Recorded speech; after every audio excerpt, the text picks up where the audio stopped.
Robert Fulford, who was an osteopathic physician in Tucson in his 80s when I met him, and I think the most effective clinician and healer that I've ever met. It derives from yoga. So I'm going to describe this to you, and then I'm going to demonstrate it for you, and then we'll do it together. And this is the most important thing I'm telling you this morning. And I want you to practice this.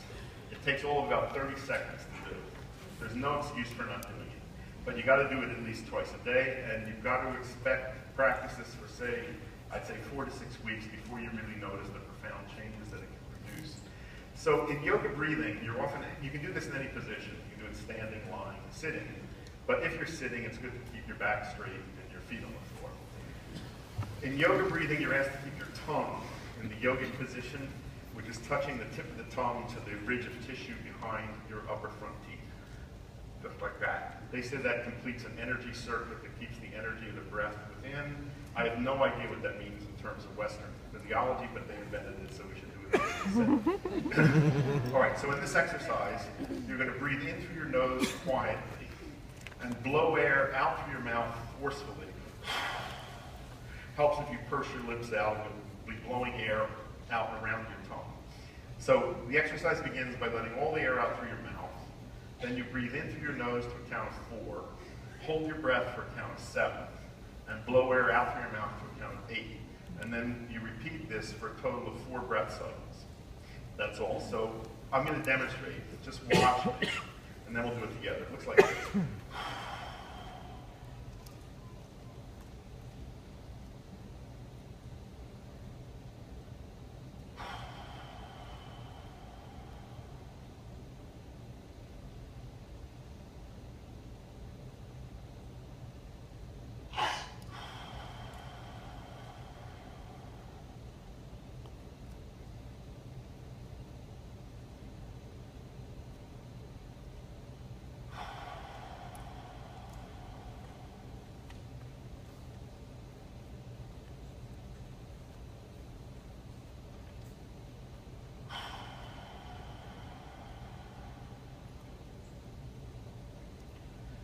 That's all. It's a little hard for me to come back and talk to you after I do that because this produces a very pleasant altered state of consciousness that I would rather stay in. You may not get that the first time you do it, but that is one of the rewards of practicing this over time. Okay, so let's try this together. I'm going to count at a rate. You have to get enough air in on the 4 to last you for the 7. What limits you is how long you can comfortably hold your breath. I can count at a moderate rate that should be comfortable for all of you. Okay, let all the air out through your mouth. Close your mouth in through your nose. 2, 3, 4. Hold. 2, 3, 4, 5, 6, 7. Out. 2, 3, 4, 5, 6, 7, 8. Close in. 2, 3, 4. Hold. 2, 3, 4, 5, 6, 7. Out. 2, 3, 4, 5, 6, 7, 8. Close in. 2, 3, 4. Hold. 2, 3, 4, 5, 6, 7. Out. 2, 3, 4, 5, 6, 7, 8. One more in. 2, 3, 4. Hold. 2, 3, 4, 5, 6, 7. Out. 2, 3, 4, 5, 6, 7, 8. Good. Now just breathe normally and note any changes that you feel. Some of you may feel a little lightheaded doing this the first time. That's not the goal, and that will disappear with practice. Some of you may have some sense of internal relaxation. That will become very profound as you practice this.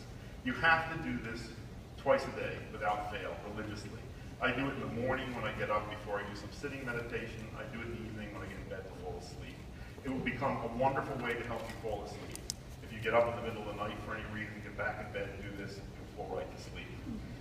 You can do it more often than twice a day, but never more than 4 breath cycles at one time, at least for the first month. After a month, if you're comfortable with it, you can increase to 8 breath cycles. That's the absolute maximum. So then the practice would be 8 breath cycles twice a day.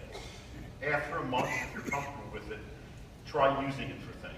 If somebody cuts you off in traffic, somebody says something that pushes your button, do the breathing exercise first before you react. It's a great way to deal with cravings. You have a craving for something, do the breathing exercise. By the time you come back, the craving will be gone. The physiological changes that this produces are quite remarkable. I have had people who've had cold hands all their lives, which is a sign of overactive sympathetic nervous system activity, who as a result of doing this have warm hands. I have 4 cases of people who stopped atrial fibrillation doing this breathing technique, something I wouldn't have thought was possible. I've seen people with chronic digestive complaints that have disappeared as a result of doing it. This is by far the most effective anti-anxiety measure I've ever discovered.